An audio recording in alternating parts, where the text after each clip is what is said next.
If you are inclined to start fiddling with a handgun to make it more, quote, tactical, whatever that means, some of the things that you may want to consider that can help you when you're doing like tactical scenarios or speed shooting or that type of thing.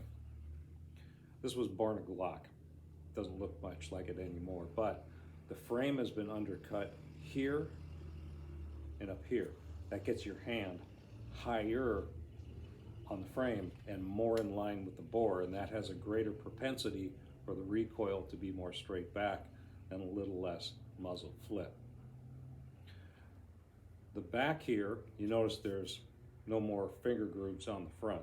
This was cut down and then built back up with epoxy, and then I took a Dremel with some carbide cutters and I basically molded it to my hands, both right and left.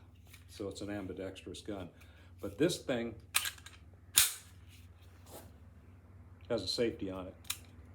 That's a Comanoli safety, and what it does is it prevents the drawbar from traveling rearward. Personally, I'm a fan of safeties. Keep your finger away from the trigger. But also, TruGlow tritium fiber optic sights. These things have a tendency to jump right out at you. So if you're trying to move fast, that can be a benefit. The back here has a hollow. That's been filled with a brass, or you can fill it with a lead slug to add more weight to the gun. Personally, I don't like guns that are lighter. I want them heavier. My own personal preference. Some people like cocking serrations so they can come from underneath and do press checks. I like keeping my hand away from the muzzle. Stuff back here, you can do a press check just fine with your hand further to the rear away from the muzzle. There's lots of things. Actually, it's endless of the stuff that you can do.